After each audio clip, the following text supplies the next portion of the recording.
El día de hoy vamos a hablar sobre las clases de tolerancia, tolerancia inmunológica. Ya ustedes habían visto en las clases pasadas todos los mecanismos asociados con respuesta inmune, tanto en respuesta inmune innata, respuesta inmune adaptativa. Y hoy día vamos a hablar un poco más del mecanismos inmunes asociados a enfermedad o evitar, en este caso, la enfermedad. Y un concepto básico es el concepto de tolerancia inmunológica y cómo esa tabla de tolerancia produce un fenómeno de autoinmunidad. Ustedes ven acá en la figura de la derecha, ven un cuerpo humano, y en ese cuerpo humano ven una serie de células que conforman parte del sistema inmune. Entonces ven acá una serie de relaciones un poco complejas justamente, y esas relaciones complejas de las células que conforman el sistema inmune van a inducir justamente un fenómeno de regulación inmune. Y esta regulación inmune está asociada con el fenómeno de tolerancia.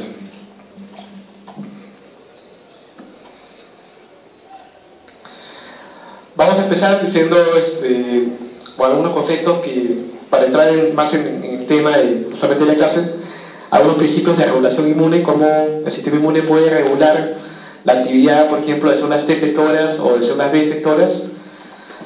Para eso lo hacen mediante un fenómeno de tolerancia. Entonces, si por ejemplo nosotros no respondemos frente a antígenos propios, estamos hablando de una autotolerancia. Eso se da a nivel central y periférico, tanto a nivel de células T y B.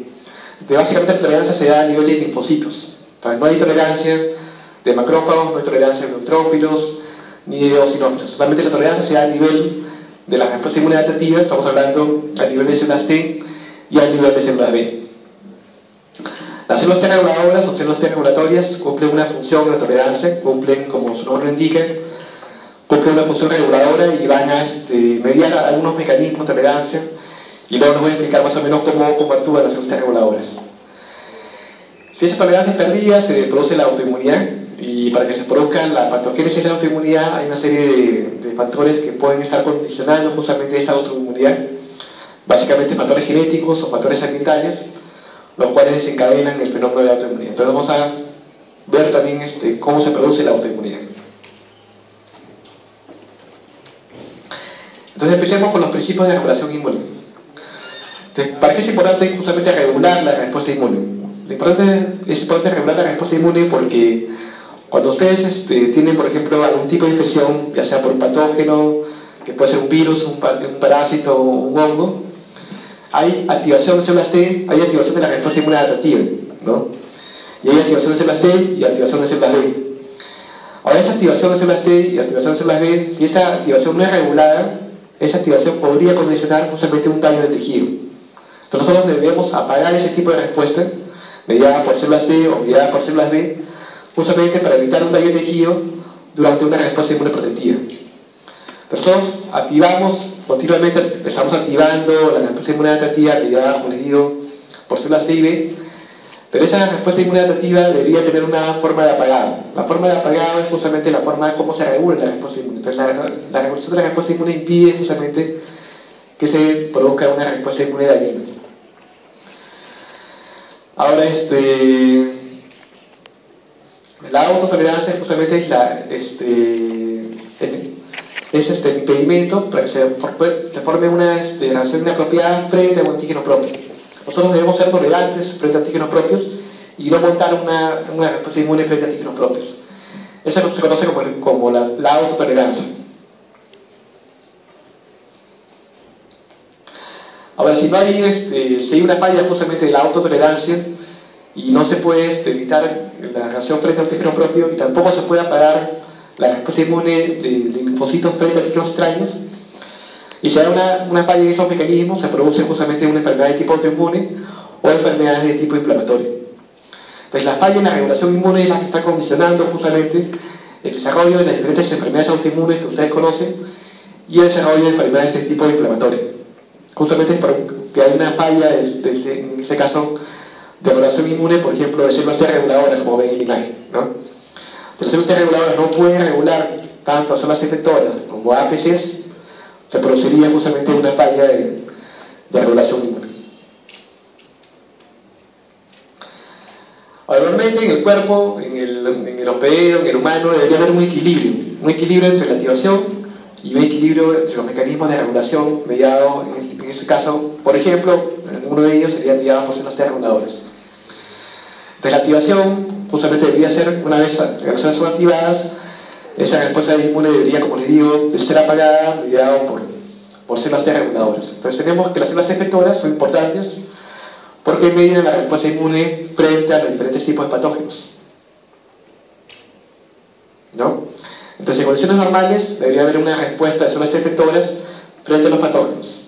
Ahora, si esa respuesta efectora no puede ser regulada por un mecanismo, hay una falla en la regulación, se pueden producir enfermedades de tipo inflamatorio, porque las células T están continuamente activadas, se producen enfermedades de tipo inflamatorio, y también se puede producir una reacción contra antígenos propios, ¿no? Entonces las células están descontroladas, no se produce un mecanismo de regulación y se puede producir esos casos. Las células reguladoras, ¿para qué nos sirven? Nos sirven justamente para mediar la respuesta controlada a los patógenos, o sea, una vez que los patógenos han sido eliminados, las células reguladoras van a regular justamente las células efectoras y permiten que los pederos no respondan frente a antígenos propios. Entonces debe haber siempre un balance entre el mecanismo efector y el mecanismo regulador mediado, por ejemplo, por células T reguladoras, justamente para evitar que haya una sobreactivación de células T efectoras y que esa sobreactivación de células T efectoras produzca la enfermedad. Porque muchas veces la enfermedad es producida no solamente por patógenos, sino es por la sobreactivación de la respuesta inmune. Y en algunos casos es la sobreactivación de la respuesta inmune la que causa la enfermedad, ¿no? Y es básicamente por inflamación, ¿no? Por inflamación o por la generación de una enfermedad de tipo autoinmune. Entonces, cuando hablamos de intolerancia, estamos hablando de un concepto básico que es la ausencia de respuesta frente a un antígeno propio. Pero es la ausencia de respuesta de un linfocito frente a un antígeno propio, ¿no? Es la ausencia de respuesta de un linfocito frente a un antígeno propio. Entonces, la tolerancia siempre está restringida a un linfocito, ya sea del tipo T o del tipo B. Entonces, tolerancia hablamos que es la ausencia de respuesta de un linfocito frente a un antígeno propio. No hay tolerancia, como les digo, del sistema inmune innato, no hay tolerancia de macrófagos, no hay tolerancia de eosinófilos, sino la tolerancia es restringida a células T o a células B. Es decir, si tengo una APC que está presentando un antígeno propio a un linfocito, ese linfocito, ya sea T o B, no debería responder al antígeno propio. Entonces es la ausencia de la respuesta del linfocito frente al antígeno propio. Ahora, desde el punto de vista clínico, ¿cuál es la significancia de tolerancia, ¿no? Nosotros sabemos que todos los individuos, en condiciones normales, deberían ser tolerantes frente a sus propios antígenos. Es decir, yo no debería responder frente a proteínas propias de mi cuerpo, porque si no, potencialmente crearía células T autorreactivas o células B autorreactivas. No debería haber una autorrespuesta frente a antígenos propios. Ahora, si se produce esa pérdida de tolerancia, se produce el fenómeno de autoinmunidad. Entonces, la pérdida de tolerancia origina la autoinmunidad. ¿Para qué es importante tolerancia? Tolerancia es importante justamente porque nos permite tratamiento frente a enfermedades autoinmunes, frente a enfermedades de tipo alérgico, frente a trasplante de órganos o terapia génica. Entonces, por ejemplo, si yo tengo una enfermedad de tipo alérgico, donde el componente principal de esa enfermedad alérgica es un componente inmune, yo puedo producir una tolerancia para evitar justamente que haya una activación o sobreactivación de la respuesta mediada por células TH2, la cual alimenta justamente ese componente alérgico. Entonces puede inducir tolerancia justamente para evitar una sobreestimulación de la respuesta tipo TH2. O en caso, por ejemplo, de una enfermedad autoinmune en la cual se está produciendo autoanticuerpos contra una proteína en particular o contra un tejido, yo puedo justamente inducir tolerancia para que ya no se produzcan esos autoanticuerpos, ¿no? Y tratar justamente la enfermedad de tipo autoinmune. O en el caso, por ejemplo, de trasplante de órganos, ¿no? Ustedes saben que el trasplante de órganos, ustedes trasplantan un órgano de un humano a otro humano, pero ese órgano no es es un similar de haplotipos de HLA, pero no es igual, no es idéntico. Entonces siempre es detectado como extraño. Para evitar ese rechazo, yo induzco tolerancia justamente para evitar ese rechazo, entre otros factores, el rechazo por células T reguladoras, ¿no? O el caso, por ejemplo, de terapia génica, ¿no? Que se explicaba el grupo de Herminiano, que, por ejemplo, en terapia génica ustedes pueden tratar diferentes enfermedades. Por ejemplo, ustedes tienen, por ejemplo, una diabetes tipo 1 y tienen una deficiencia en la producción de insulina, se podría, bueno, eso se ha hecho más en animales no en humanos, se puede colocarle un plásmido a la persona, un plásmido con el gen de insulina, y inyectárselo a ustedes. Lo que van a ustedes es ese plásmido al ingresar va a producir la insulina. Sin embargo, ese plásmido por el gen de insulina va a ser detectado como extraño. Y ese sistema inmune va a desarrollar un mecanismo inmune para distribuir ese plásmido que contiene la proteína. Si yo tengo tolerancia en mi individuo, evito justamente el rechazo a la terapia génica. Entonces, para evitar el rechazo frente a una terapia génica, para evitar el rechazo frente a un trasplante de órganos, o frente a tratamiento de enfermedades autoinmunes, o frente a tratamiento de enfermedades alérgicas, la significancia clínica es inducir tolerancia, justamente a través de diferentes mecanismos, ¿no? Entonces, por ejemplo, una falla, una alteración en la actividad de las células T reguladoras, ¿no? Vamos a ver más adelante algunos ejemplos. Entonces, si yo tengo, por ejemplo, un linfocito, ¿no? Tengo un linfocito, digamos que sea una célula TCD4, supongamos, ¿no? Puede ser una célula TCD4, célula TCD8, o una célula B. Hay tres vías por las cuales ese linfocito puede responder a un antígeno determinado. La primera de ellas, que si el antígeno es inmunogénico, es decir, que el antígeno es capaz de despertar una respuesta inmune, la célula, en este caso célula T, digamos como ejemplo, puede responder a ese antígeno inmunogénico y proliferar y diferenciarse, ¿no? Activarse, luego desactivado, se prolifera y luego se diferencia. Entonces, en este caso el antígeno, si es inmunogénico, ¿qué tipo de antígeno es? ¿Un antígeno propio o un antígeno procedente de un patógeno? ¿Qué creen ustedes? Procedente de un patógeno, ¿no? Porque el antígeno procedente de patógenos, ya sea de virus o bacterias, va a ser capaz de, justamente de activar el sistema inmune. En otro caso puede ser, tenemos otro antígeno, en este caso un antígeno tolerogénico, pero cuando ese antígeno es presentado a la célula T no produce un fenómeno de tolerancia, no se activa. O sea, entra en un estado de inactivación funcional, o estado de alergia, o entra en un estado de apoptosis. Es decir, hay una falta de activación justamente frente al antígeno tolerogénico. En ese caso el antígeno sería propio o sería un antígeno extraño. Sería un antígeno propio, ¿no? Porque frente a antígenos propios, normalmente, o sea, debería producirse tolerancia. Y la tolerancia es manifestada por diferentes mecanismos que lo vamos a explicar, ya sea por alergia o por apoptosis. La tercera vía, que también es bastante común, es el fenómeno de ignorancia, en el cual tenemos un antígeno que en este caso no es no inmunogénico, se presenta al linfocito y el linfocito ni responde positivamente ni responde negativamente, simplemente lo ignora. Este es el concepto de ignorancia inmunológica, en el cual el antígeno no es inmunogénico y el linfocito no experimenta ningún tipo de respuesta frente a ese antígeno. Entonces, frente a antígenos extraños, frente a antígenos procedentes de patógenos, normalmente esos antígenos deberían ser inmunogénicos y el sistema inmune se debería activar, ¿no? Activarse, proliferar y diferenciarse. Y frente a antígenos propios, en general, o lo comúnmente que debería producirse tolerancia a través de diferentes tipos de mecanismos, que lo vamos a explicar ahora más adelante. Entonces la tolerancia, como les dije, se da a nivel central y periférico y está restringida a linfocitos, ya sea de tipo células T o tipo células B, ¿no?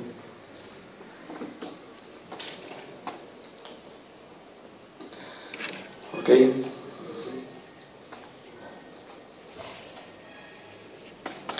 A nivel de células T y células B. Entonces la tolerancia se da a nivel central, ¿no?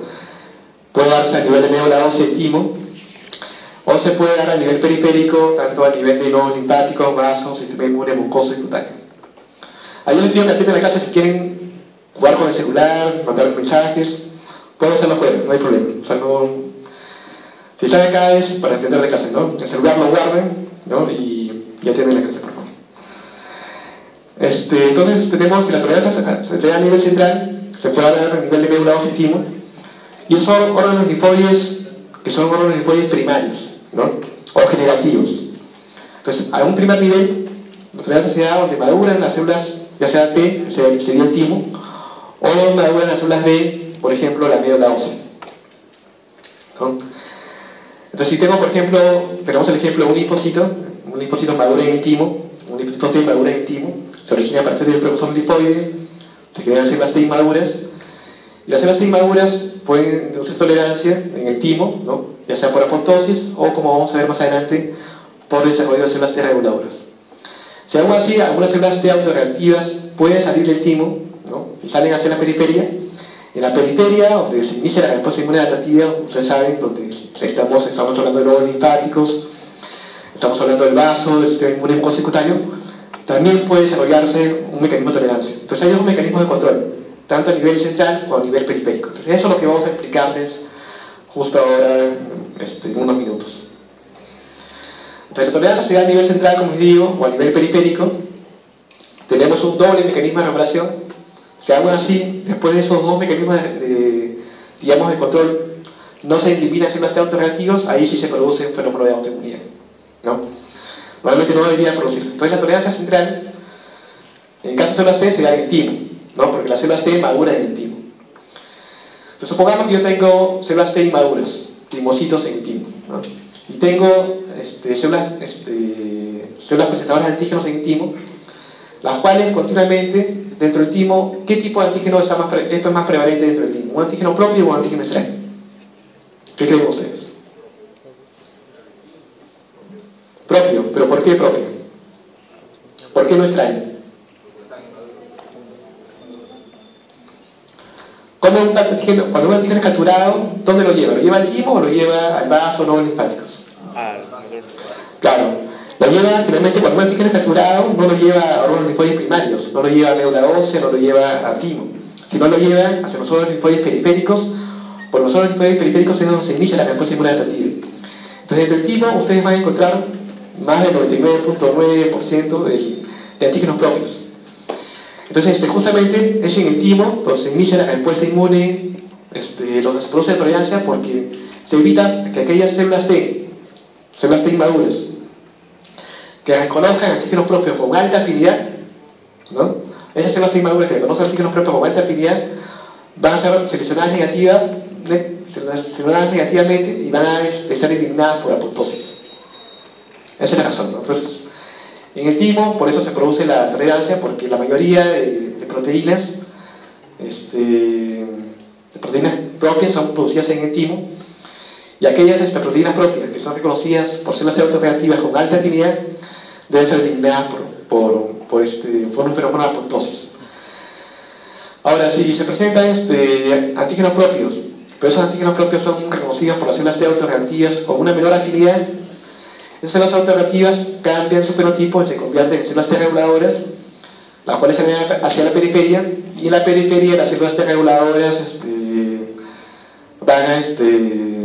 van a tener una función de regulación inmune, ¿no? Entonces la mayoría de células autorreactivas deben ser eliminadas justamente dentro del timo, en caso de células T, ¿no? Si no, siempre hay un segundo mecanismo de control, como les dije, a nivel periférico. Ahora, ¿qué hace que justamente que todas las proteínas que están en nuestro cuerpo, que están presentes en todo nuestro cuerpo, se produzcan en el timo? Todas las proteínas, es como decirle, todas las proteínas propias, una parte de esas proteínas propias, una representación de esas proteínas propias también se producen en el timo. Pero ¿qué es lo que hace que se produzca en el timo? ¿Es al azar o no es al azar? Y en realidad no es al azar, porque se debe a un gen denominado aire o regulador autoinmune, que no es otra cosa que un patrón de transcripción, denominado aire o regulador autoinmune. Entonces esta proteína aire lo que va a hacer es que dentro del timo va a inducir, justamente, la expresión de todas las proteínas que están distribuidas a lo largo de todo nuestro cuerpo dentro del timo, con lo cual las células epiteliales tímicas, ¿no?, pueden presentar esas proteínas a células potencialmente autorreactivas. Si esa célula autorreactiva reconoce ese antígeno propio o alta afinidad presentado por un MHC propio, además presentado por un MHC propio, la célula va a ser eliminada por un proceso de apoptosis. ¿Qué pasa? Se han hecho estudios, por ejemplo, en animales, la mayoría de estudios se hacen primero en animales, en ratones, a los cuales se ha deleteado el gen aire. Yo deleteo a un knockout génico.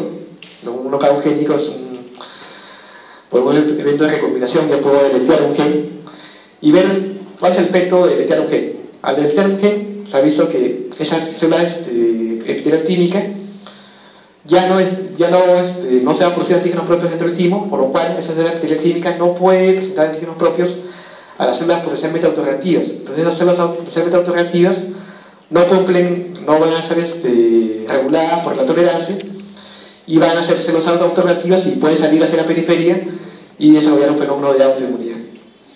Entonces el factor de regulación aire es justamente el que favorece justamente la expresión de todas las proteínas de nuestro cuerpo dentro del timo para que se produzca la tolerancia a un nivel central mediada por una selección mediativa mediada por apoptosis.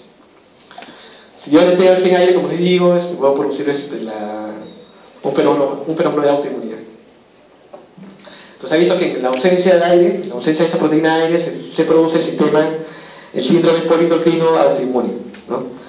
Que es una enfermedad justamente autoinmune producida por la ausencia de esta proteína aire. Ahora, si bien la tolerancia debería ser efectiva a nivel central, no todo proceso en la vida es 100% efectivo, entonces a nivel periférico también se puede dar un fenómeno de tolerancia. Normalmente en el gráfico de arriba ustedes van a ver la figura normal, si tienen una APC, ¿no? Por ejemplo un macrófago, el cual frente a un antígeno extraño comienza a presentar ese antígeno extraño, puede ser un antígeno procedente de una vacuna, si ustedes tienen un proceso de vacunación o tienen una infección con un virus, ¿no? con influenza o a un tipo de virus de resfrío común. Lo que hace la APC es presentar el antígeno a la célula T naive. Se va a la señal número 1, ¿no? Y pregunta la infección con el patógeno, la APC, ¿qué expresa? ¿Qué hace ¿qué induce justamente el patógeno? Eso lo han visto durante la activación de células T. ¿El patógeno qué induce? Yo tengo, por ejemplo, una APC, la cual captura un patógeno, por ejemplo, una bacteria. La bacteria que hace es inducir en la APC. ¿Qué proteína induce? ¿Perdón? Ya, puede ser MHC, ¿qué más? MHC de tipo 2, podría ser. Y entonces la expresión de moléculas coestimuladoras, ¿no? Entonces recuerden que siempre producto de infección con el patógeno se comienza a expresar esa molécula que es una molécula coestimuladora que se denomina B7, ¿no? Entonces B7 es una molécula coestimuladora, entonces se puede unir a CD28, con lo cual se da la señal número 1, se da la señal número 2, la célula T prolifera, se diferencia y cumple una función efectual. Supongamos ahora que tenemos una APC en el cual ahora ya no ha capturado un antígeno procedente de un patógeno, sino ha capturado un antígeno propio, ¿no? un antígeno propio, una proteína propia. Igualmente la presenta a las células T, y las células T, ustedes saben que hay todo un repertorio de células T. Entonces las células T, en general todas las células T que tenemos millones de células T, pueden reconocer tanto proteínas propias como cualquier proteína extraña. Cualquier tipo de proteína que ustedes imaginen, siempre va a haber una célula T específica para esa proteína. Igualmente, para proteínas propias siempre va a haber una célula T específica para esa proteína propia. Entonces siempre puede hacer caso que continuamente el sistema inmune está presentando antígenos propios extraños y le presente el antígeno propio a la célula T y encuentra una célula T autoreactiva. Y ahora solamente se da la señal número 1, pero el antígeno propio, como ese antígeno propio no va a estimular la expresión de moléculas coestimuladoras, no estimula la expresión de B7. Por lo cual se da la señal número 1 y esa célula, al detectar solamente la señal número 1, entra en un fenómeno de tolerancia. Te lo voy a explicar más o menos después cómo se produce esa tolerancia. Pero la idea es que cuando solamente hay señal número 1, la célula T responde a esa señal y va a entrar a un estado de tolerancia, donde va a haber un estado de inactivación funcional de energía, un estado de muerte celular o un estado de supresión mediado por células T reguladoras. Entonces vamos a explicar cómo se produce la tolerancia a nivel periférico.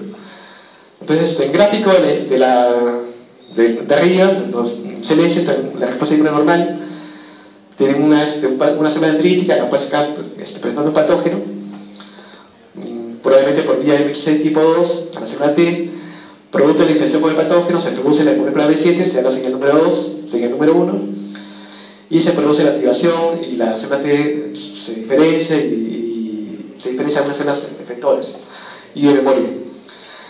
Ahora, si estamos hablando ahora ya de un antígeno propio, en este caso de un antígeno propio, la APC, la célula dendrítica, puede presentar el antígeno propio a la célula T, y la célula T, al detectar solamente señal número 1, entra en un estado de alergia, ¿no? Y le voy a explicar luego en qué consiste la alergia. Puede hacer otro mecanismo, en el cual la célula dendrítica le presenta el antígeno propio a la célula T, pero ahora ya no entra en estado de alergia, sino entra en un estado de apoptosis o muerte celular inducida por activación. Entonces solamente se da la señal número 1 y en lugar de estado de entrada de estado de anergia se puede dar un estado de apoptosis. O en todo caso, si la célula dendrítica le presenta el antígeno propio a la célula T reguladora pero en ausencia de B7, ¿no? O en presencia de B7 pero en cantidades mínimas, puede hacer un mecanismo de supresión mediado por células T reguladoras. Entonces puede hacer más de un mecanismo a la vez. No es que se dé un mecanismo y de que hace el otro. Los mecanismos de tolerancia periférica se pueden dar más de uno a la vez, ¿no? Puede ser un mecanismo ya sea por apoptosis, ya sea por alergia o un mecanismo de células T reguladoras. Entonces, si hay más de un mecanismo, la respuesta inmune tolerancia es mucho más eficiente. Si hubiera solamente un mecanismo y hubiera una falla en ese mecanismo, olvídense, ya no, se produce un enfermedad autoinmune. Entonces el sistema inmune ha desarrollado varios mecanismos alternos justamente para evitar justamente que se produzca una enfermedad de tipo autoinmune. El primer mecanismo es el mecanismo de alergia, ¿no? Ustedes ya han oído hablar de alergia, seguro para alergia para células T o alergia para células B. En el gráfico de arriba, ustedes van a ver la respuesta inmune normal, tienen el patógeno, es presentado en la célula T, como es patógeno, induce la expresión de moléculas coestimuladoras B7, interactúa con CD28, se da señal, como les dije, 1 y 2, célula T prolifera. Sin embargo, si la APC presenta un antígeno propio, acá lo ven acá en amarilla, que lo presenta en la célula T, solamente se va a dar la señal número 1, porque el antígeno propio no induce la expresión de moléculas coestimuladoras. Entonces la expresión de moléculas coestimuladoras en células que están presentando antígenos propios es demasiado baja. O sea, hay algo constitutivamente bajo, ¿no? Hay algo, es mínimo, hay algo B7, pero es mínimo. Entonces solamente se da de preferencia, principalmente señal número 1. Al darse la señal número 1, la célula T recibe esa señal número 1, ¿no? Se conoce el antígeno, pero le falta la molécula coestimuladora. Al faltarle la molécula coestimuladora, lo que hace la célula T desarrolla un mecanismo de tolerancia automáticamente. Y ese mecanismo de tolerancia es incrementar la expresión de justamente un receptor inhibitorio llamado CTLA4.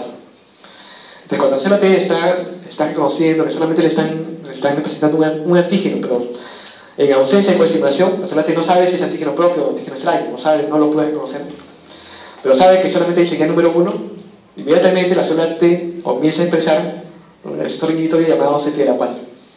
Con lo cual, este receptor CTLA4 interactúa con las pocas cantidades de molécula B7 y se da un estado de activación funcional o un estado de alergia, justamente por ausencia de coestimulación. Entonces, la alergia, en términos sencillos, es debido a la coestimulación. Es debido a la falta de coestimulación, a la falta de expresión de la molécula B7 y a la expresión justamente de la molécula CTLA4, que es un receptor inhibitorio, ¿no? Va a encontrar diferentes definiciones de alergia, pero las más sencillas, digamos, que se produce debido a la falta de coestimulación. Vamos a ver brevemente algunos mecanismos por los cuales se produce alergia mediada por CTLA4. El primero de ellos ya lo habían visto, no tienen, por ejemplo, la molécula CTLA4, la cual interactúa con B7, y pueden tener que las células T también tienen una poca cantidad de... está interactuando C28 con B7. Ahora, CTLA4 es un receptor de alta afinidad para B7. Tiene mucha más alta afinidad que C28 por B7. Entonces, si la célula T detecta solamente el señal número 1, lo que va a hacer es va a incrementar la expresión de CTLA4. Y ese CTLA4, como es más afín a B7, se va a unir más a B7. Con lo cual, va a quedar poco B7 para unirse a CD28. Con lo cual, la señal que va a predominar es la señal inhibitoria y se produce una inhibición de la activación de células T, justamente por la afinidad de la molécula CTLA4, ¿no? Ese es el principal mecanismo por el cual se produce la inhibición, la alergia es mediado por la unión de CTLA4 con B7. Ahora, yo puedo también producir alergia a nivel de la APC, no solamente a nivel del linfocito. Acá es una alergia a nivel del linfocito, pero puedo producir una alergia a nivel del APC. ¿Y cómo? Porque la célula T reguladora es una célula que, como les dije, va a participar en el mecanismo de tolerancia, y lo hace porque expresa en su superficie gran cantidad de CTLA4. O sea, naturalmente la célula T reguladora expresa cantidades altas de CTLA4. Es una característica de la célula T reguladora. El CTLA4 no es inducido por activación en la célula T reguladora. Normalmente tiene cantidades altas de CTLA4. Si tiene cantidades altas de CTLA4, puede interactuar con la molécula B7 de la APC, y lo que va a hacer es secuestrar, no digamos físicamente, sino impedir que el B7 se una al CD28. Entonces va, digamos, a secuestrar, en teoría, el B7, y todo el B7 se va a unir al CTLA4 de las células T reguladoras. Entonces va a quedar poco B7 disponible, justamente para que se una CD28, con lo cual la APC ya no va a activar a la célula T autoreactiva y no se va a activar el mecanismo de autoinmunidad. Entonces la CTLA4 va a actuar a dos niveles, va a actuar a nivel linfocito o podría actuar a nivel de la, como les digo, de la APC. Ahora la apoptosis, la lesión o la apoptosis se puede dar por mecanismos que ustedes ya conocen también, ¿no? Y esos son un mecanismo de tolerancia periférica también de células T. Ahora, durante la respuesta inmune normal, ustedes saben que la APC presenta antígenos extraños, ¿no? a la célula T, y la célula T se activa. Pero se ha visto que, por ejemplo, cuando la célula T, la APC presenta el antígeno extraño a la APC, producto siempre de la señal número 1, ¿no? En el cual tienen el MHC, la cual captura el péptido y el péptido presentado a la célula T. Producto de la señal número 1 siempre se producen, concomitante a ello, se producen proteínas pro-apoptóticas. Es como decir, yo activo un mecanismo, yo activo las células T, pero a la vez que activo las células T, también activo su mecanismo de muerte. ¿Por qué? Porque si no activo un mecanismo de muerte concomitante a la activación para que destruya al agente patógeno, lo que va a pasar es que las células T podrían quedar latentes y proliferando y nunca ser destruidas. Entonces yo activo, a la vez que las activo para destruir a un patógeno, activa a la misma vez el mecanismo de muerte. Sin embargo, si hay coestimulación ya por B7, la coestimulación estimula la expresión de proteínas antiapoptóticas. Entonces, en general, hay un equilibrio entre las proteínas pro-apoptóticas y antiapoptóticas, y eso permite justamente que la célula T tenga un tiempo de vida y cumpla su función, pero luego de ese tiempo de vida la cantidad de proteínas pro-apoptóticas realmente aumenta y se produce un desbalance y las células T serían eliminadas por apoptosis. ¿Qué pasa en el caso de abajo? Ustedes tienen, en este caso de abajo tienen una APC, en el cual ahora está presentando un antígeno propio a la célula T. En ese caso, como es un antígeno propio, y solamente se da la señal número 1, de la misma manera, se va a incrementar las proteínas pro-apoptóticas. Pero como no hay coestimulación, y la coestimulación es la que genera proteínas antiapoptóticas, solamente se va a producir proteínas pro-apoptóticas, y eso desencadena un fenómeno de apoptosis. Justamente por la ausencia de coestimulación que induce la expresión de proteínas antiapoptóticas, ¿no? El otro mecanismo por el cual se produce también un fenómeno de apoptosis es en el cual las células T, las células APC, las cuales presentan antígenos propios a las células T, producto de la señal número 1, siempre también concomitante a eso se producen la expresión de receptores de muerte, por ejemplo PAS o PAS ligando, o C95 o C95 ligando. Y ustedes saben que la unión de PAS con PAS ligando activa caspasas y se cae un fenómeno de apoptosis. Entonces la apoptosis, como ven, se puede dar por más de un mecanismo a la vez. No es que se dé solamente por la expresión de PAS o PAS ligando o por incremento de proteínas apoptóticas. Se da por más de mecanismos a la vez, con lo cual el sistema inmune tiene más armas justamente para producir tolerancia, ¿no? Veamos una aplicación clínica justamente de esto, lo que estamos hablando ahora, ¿no? Entonces, tenemos, por ejemplo, una niña la cual a los 18 meses desarrolló una adenopatia cervical. Se hicieron una serie de, se evaluaron algunos parámetros clínicos, se encontró que tenía una hiperplasia reactiva, tenía un incremento del tamaño del vaso, hematura, proteinuria, una insuficiencia renal, presencia de glomerulonefritis, infiltración biliar primaria, ¿no?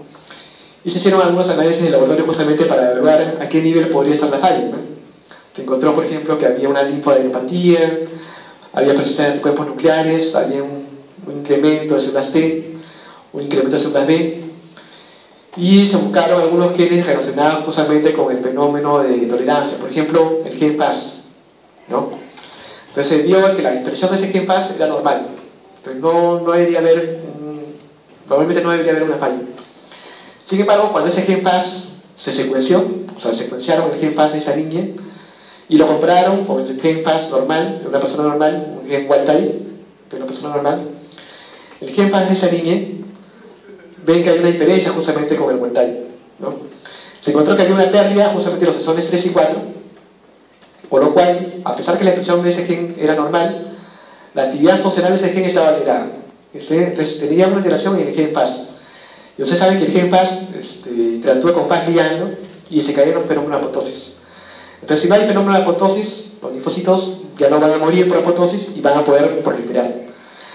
Esta enfermedad es conocida como el síndrome proliferativo autoinmune, porque en este caso las células T, que serían células T autorreactivas, no morirían por apoptosis, y si son autorreactivas, podrían desarrollar un fenómeno de tipo autoinmune, ¿no? Por una ausencia justamente en la función del gen FAS. Y así como hay una ausencia del gen FAS, hay una ausencia de varios, en la expresión de varios genes, los cuales pueden conllevar como a diferentes enfermedades de tipo autoinmune. Otro mecanismo importante de tolerancia a nivel periférico en caso de células T estamos hablando de las células T reguladoras, ¿no? Las células T reguladoras, como les explicaba, bueno, yo para el grupo anterior, son importantes, y hace 15 años no se conocía la existencia de células T reguladoras. Solamente había las células TH1, células TH2, las células CD4, células CD8, pero todos los mecanismos de regulación inmune no se conocían. Y ahora en los últimos 10 años ya las células T reguladoras son estudiadas en diferentes tipos de enfermedades. Incluso se hacen terapias con células T reguladoras. O sea, yo puedo, por ejemplo, extraer células T reguladoras de ustedes, ¿no? Identificarlas por el laboratorio por la expresión del marcador CD4, C25 y FOXP3, ¿no? Puedo identificarlas, puedo crecerlas en el laboratorio y les puedo inyectar nuevamente sus células T reguladoras a ustedes. Con lo cual, como las células T reguladoras son una función de tolerancia, yo puedo inmunosuprimir alguna regular negativamente, por ejemplo, si ustedes tienen algún tipo de enfermedad autoinmune o algún tipo de enfermedad alérgica, justamente con el uso de células T reguladoras. Entonces, se usa ahora mucho en terapia biológica las células T reguladoras. Las células T reguladoras, como habíamos explicado en una de las primeras diapositivas, son generadas en el timo. Y si ven una flecha aquí, comparada con esta flecha más pequeña acá, esto indica que la mayoría de cantidad de células T reguladoras son producidas en el timo, y una parte pequeña son producidas en glóbulos linfáticos periféricos. Pero las células T reguladoras se producen a nivel de glóbulos linfóides primarios, como el timo, o glóbulos linfóides secundarios, como por ejemplo el glóbulo linfático. Entonces esas células T reguladoras, como su nombre indica, van a regular la respuesta inmune y van a, como lo habíamos visto en la anterior diapositiva, van a poder inhibir las respuestas de células T, inhibiendo la actividad tanto de las células dendríticas como inhibiendo la actividad de células T efectoras, ¿no? Van a inhibir la respuesta de células T efectoras, por ejemplo, células TH1 o células TH2, TH17, TH9, TH22, todas las TH que se vayan descubriendo. Pero además también pueden inhibir, por ejemplo, células B, pueden inhibir células NK, ¿no? Las células reguladoras son básicas justamente en el mecanismo de regulación inmune, porque actúan a nivel de células T, a nivel de células B, y también puede actuar a nivel de células NK. Ahora hay una serie de mecanismos por los cuales las células T reguladoras activan, funcionan, por ejemplo, por la producción de IL-10 o TGF-beta. Entonces vamos a ver algún ejemplo de ello, ¿no? Entonces básicamente hay 4 mecanismos. Ahora se han escrito más de 4 mecanismos, pero les voy a describir los 4 principales. Uno de ellos es a través de la producción de citoquinas inhibitorias. Entonces tienen la célula T reguladora.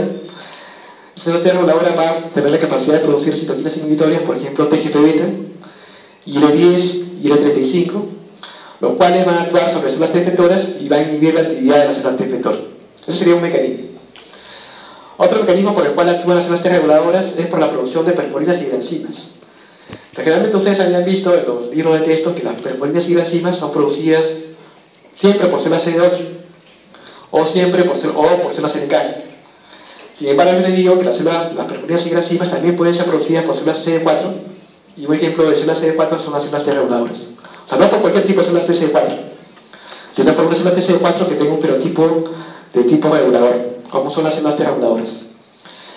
Entonces, la producen granzimas y perforinas. Las granzimas y perforinas podrían activar apoptosis, justamente, y eliminar a una célula efectora por un mecanismo de apoptosis.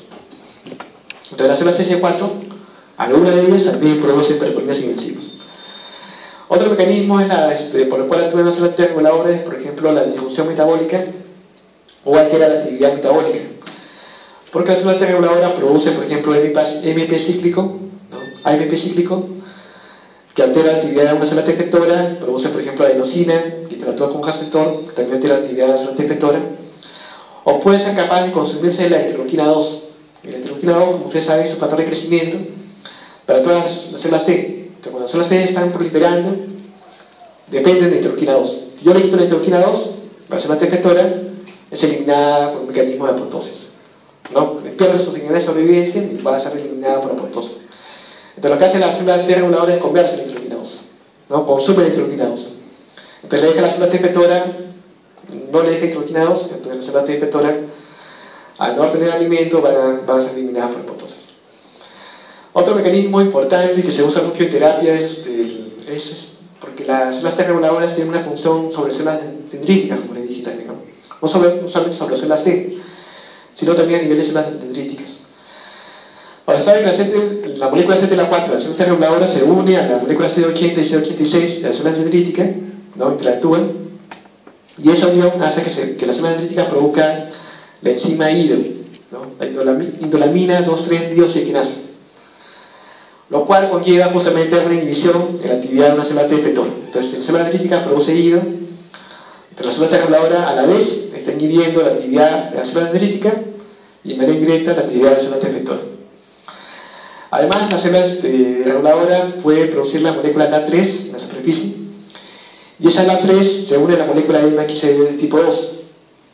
Entonces, con lo cual, yo estoy inhibiendo la función presentadora de antígeno de la célula dendrítica, porque la célula dendrítica presenta antígenos generalmente ligados al MXD tipo 2. Entonces, si yo me uno a la molécula MXD2, impido que esa molécula MXD tipo 2 presente antígenos a las células efectoras, con lo cual estoy inhibiendo justamente la función de la célula dendrítica y también, en parte, también la modulación de la célula dendrítica.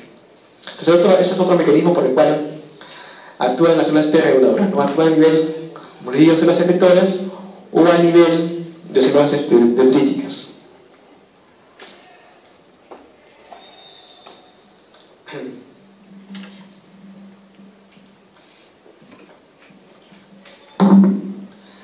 Ahora, como ustedes conocen, realmente lo han visto en clases pasadas, receptores de activación.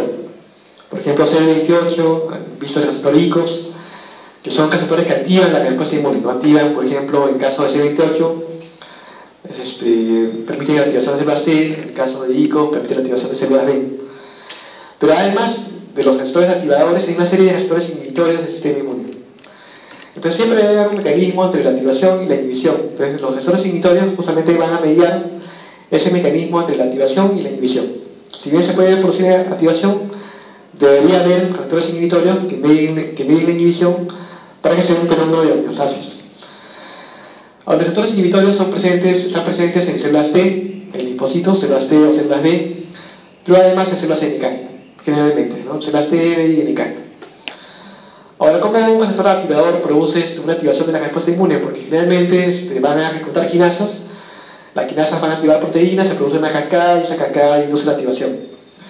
En el caso de un receptor inhibitorio, los receptores inhibidores van a activar más bien fosfatasas, y las fosfatasas quitan el grupo fosfato y no permiten que se activen las quinasas, con lo cual se produce una inhibición de la respuesta inmune, una inhibición de la respuesta inmune mediada por activación de células T o por activación de células B. Entonces hay receptores inhibitores justamente que modulan la actividad, la función de básicamente de la activación de células T. Ustedes pueden leer luego este gráfico donde hay una serie, se les muestra acá los diferentes tipos de receptores activadores e inhibidores que hay. Los receptores activadores son, por ejemplo, CD28, que lo ven acá, CD28, otros receptores activadores ICOS, ¿no? Y acá se les muestra el tipo qué células expresan el CD28, qué células expresan ICOS, cuál es la función de CD28 y cuál es la función de ICOS. Pero además pueden encontrar dos tipos de receptores inhibitorios, como por ejemplo CTLA4, ¿no? La cual se une a B7-2 y PD1 que se puede unir a PD1 ligando, PD1 ligando 1 o PD1 ligando o P1 ligando 2, ¿no? Entonces tiene dos tipos de receptores activadores y dos tipos de receptores inhibitorios.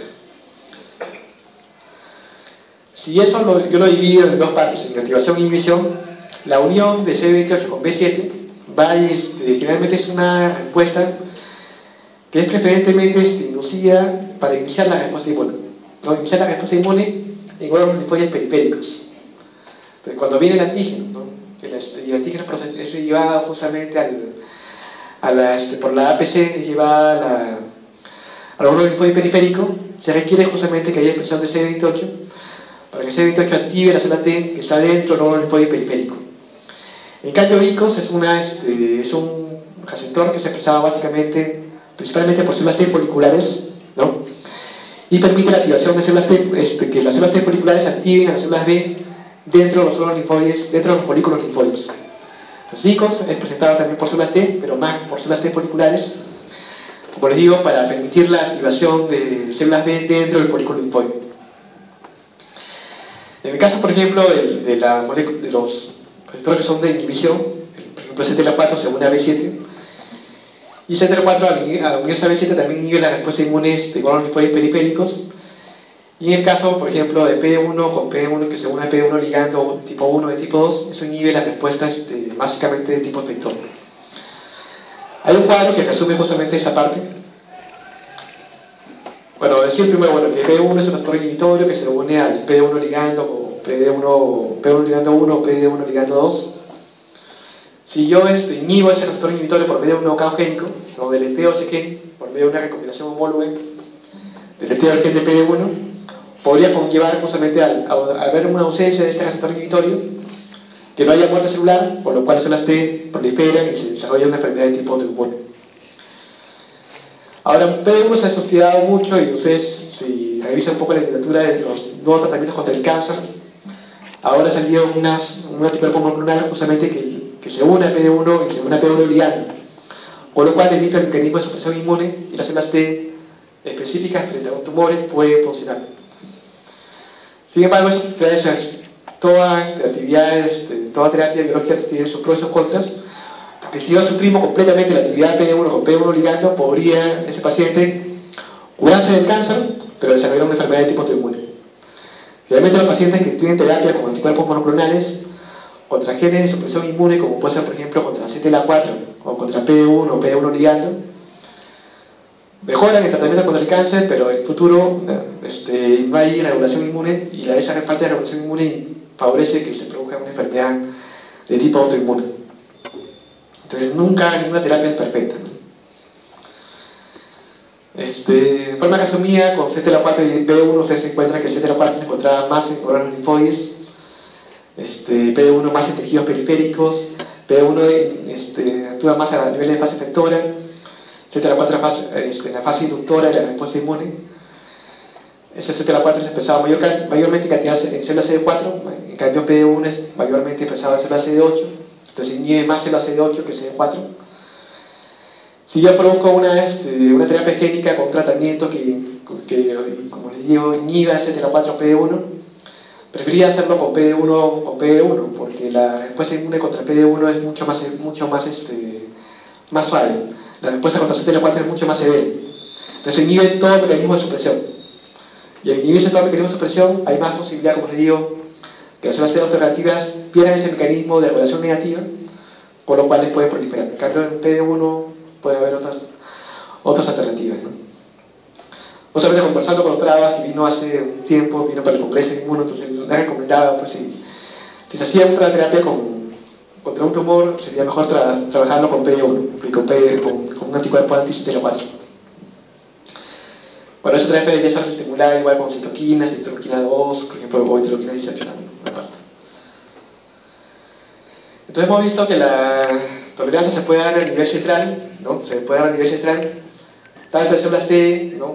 Pero además también puede haber una tolerancia central a nivel de células B. Entonces, cuando las células B maduran en médula ósea, la tolerancia central de células B debería darse a nivel de médula ósea, porque es donde maduran las células B en médula ósea. Entonces, si yo tengo, por ejemplo, en médula ósea células B maduras, autorreactivas, las cuales reconocen antígenos propios con alta afinidad, pero en este caso, como son células B, los antígenos propios serían polisacáridos, serían lípidos, serían ácidos nucleicos.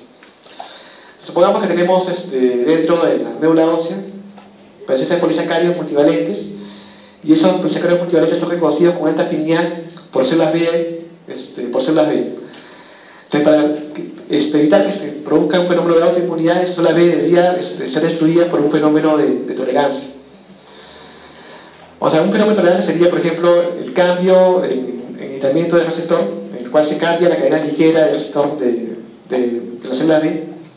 Se produce un aislamiento, un cambio genético en la cadena ligera, por lo cual se produce un nuevo receptor y la célula B ya deja de ser autorreactiva frente al antígeno propio, ¿no? Más o menos el aislamiento del receptor es de un 25 al 50%. Se conoce que es de 25 al 50%. Ahora, si no se produce, si la célula B no puede cambiar el receptor y sigue reconociendo el antígeno propio, debería ser eliminada por el segundo mecanismo denominado de apoptosis. Entonces, si más o menos el 50% de las células cambian el receptor, el otro 50% que no son eliminadas que no pueden cambiar el receptor y siguen reconociendo el antígeno propio, debería ser eliminada por apoptosis justamente para evitar que se produzcan células B autorreactivas productoras de autoanticuerpos.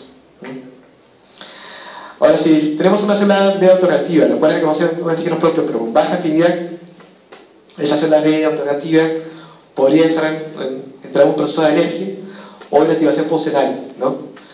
Como es similar en el caso, por ejemplo, de células T.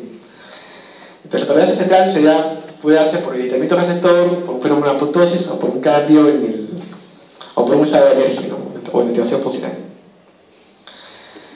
Entonces, si pueden haber células B que salgan de médula ósea, ¿no? Y tienen algún potencial autorreactivo, la tolerancia también se puede dar a nivel periférico. Pues a nivel periférico, igualmente, si es célula B a nivel periférico, por ejemplo, si estamos en vaso o no linfáticos, normalmente la célula B puede reconocer un antígeno propio dentro del vaso o no linfáticos, pero si lo reconoce como una alta avidez, puede ser eliminada por apoptosis o puede estar en un estado de alergia. Ahora, si lo reconoce como una avidez menor o una baja afinidad, se puede dar también una regulación por receptores inhibitorios, en el cual la célula B autorreactiva comienza a expresar un receptor inhibitorio llamado CD22, con lo cual ese CD22 inhibe justamente la activación de la célula B y no se produce una célula B autorreactiva y no se produce un fenómeno de autoinmunidad.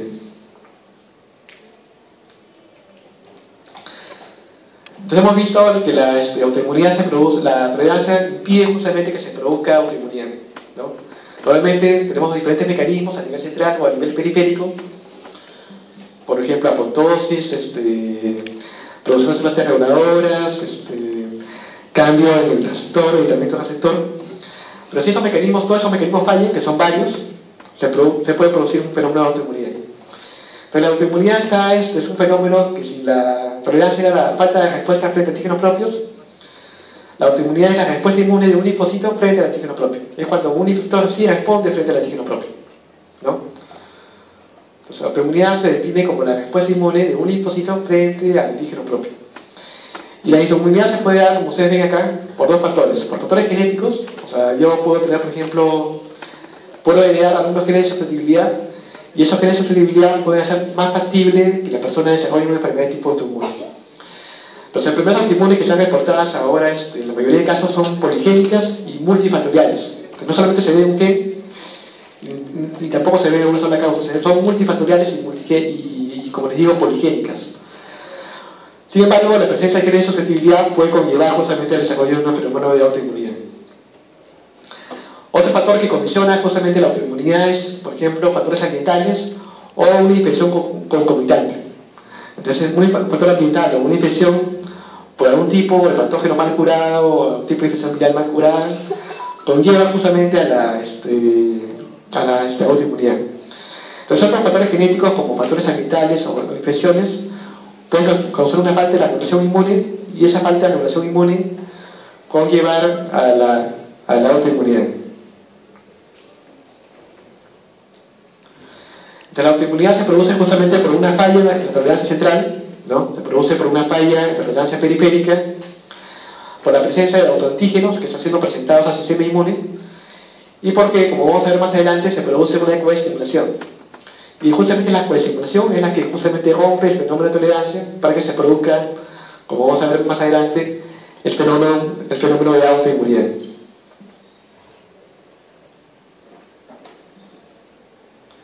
Entonces vamos a explicar brevemente cómo se produciría un fenómeno de autoinmunidad. Entonces, soy una persona que tengo, padres o abuelos que han tenido algún tipo de enfermedad autoinmune, probablemente yo haya heredado algunos genes de susceptibilidad, ¿no? Y si he heredado esos genes de susceptibilidad, probablemente tenga circulando presencia de células T autoreactivas o presencia de células D autoreactivas. Tengo más frecuencia, más probabilidad que tenga en sangre periférica o circulando a través de los linfoides periféricos células B autoreactivas o células T autoreactivas que una persona que no haya tenido un pasado o no haya tenido familiares que hayan tenido enfermedades de tipo autoinmune. Pero la presencia de células B autoreactivas o células autoreactivas no es un indicativo que la persona desarrolle un fenómeno de autoinmunidad, como les voy a explicar más adelante. Tengo más probabilidad nada más, pero no necesariamente se va a desarrollar un fenómeno de autoinmunidad. ¿Cómo se produce la autoinmunidad? Puede ser que en esa misma persona haya tenido, por ejemplo, esa persona esté expuesta a patógenos y está expuesta, bueno, tiene también proteínas propias de tejidos. Supongamos que una PC, supongamos que esta PC está presentando un antígeno propio de ese tejido. Pero si esa PC, por mala suerte, es infectada por un virus, lo que va a hacer el virus es inducir en esa PC que está presentando antígeno propio la expresión de moléculas coestimuladoras, con lo cual va a activar a la APC, por mala suerte, va a activar a la APC que está presentando un antígeno propio. Entonces, si el APC presenta un antígeno propio, normalmente no debería expresar moléculas coestimuladoras. Pero ahora, digamos, por mala suerte, esa APC logra ser infectada por un virus, digamos, o un patógeno, puede hacer caso que esa célula, esa APC, sea activada y comience a expresar moléculas coestimuladoras.